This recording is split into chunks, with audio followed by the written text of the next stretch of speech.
All right, team, this is fourth grade, Unit 2, Lesson 10 for Tuesday, and it's going to be on the 24th. Going after two standards today, MBT 3 and MBT 2.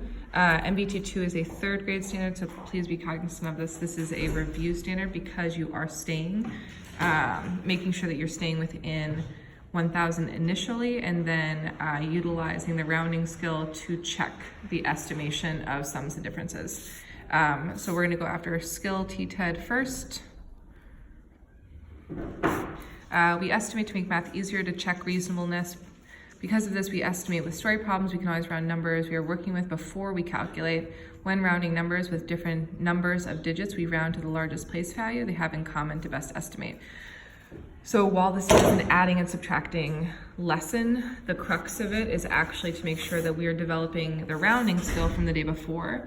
And our TTED statement from the day before was, today, tomorrow, and every day, I know that when I'm rounding, I'm identifying the multiple that a number is closest to. So a multiple of 10, 100,000, remembering that multiples of 10s are actually multiples of 100, and multiples of 10s are actually multiples of 1,000.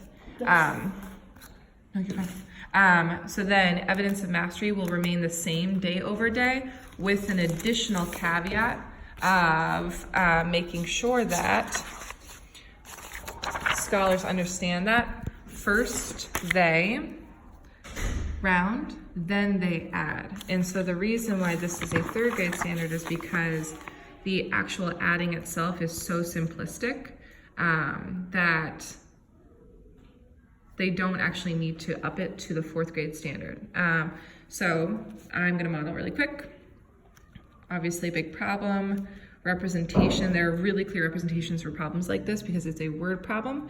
But then it's, in the past year at her job, she's traveled 109,372 miles. This year she plans on traveling 9,176 more miles. About how far will she have traveled after the school or after this year? So first, scholars need to be able to recognize, because this is both adding and subtracting today, that this is an adding problem. So we have a part whole.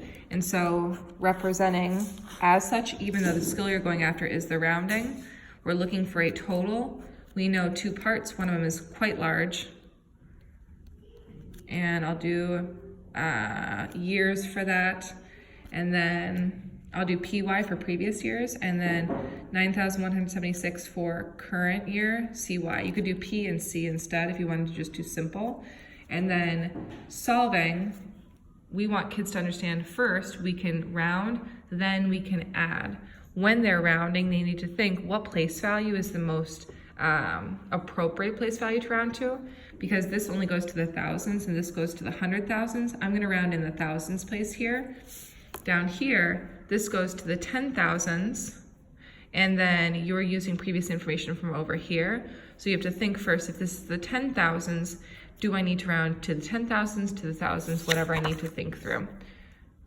First step, round the values. Second step, sum or difference. So the big thing you want to go after today is first, can I identify the place value I'm rounding in? Can I identify the two multiples of that place value for the given value? And can they get to the closest multiple? Your big fourth thing today that you'd add to this evidence of mastery is, can they add or subtract accurately?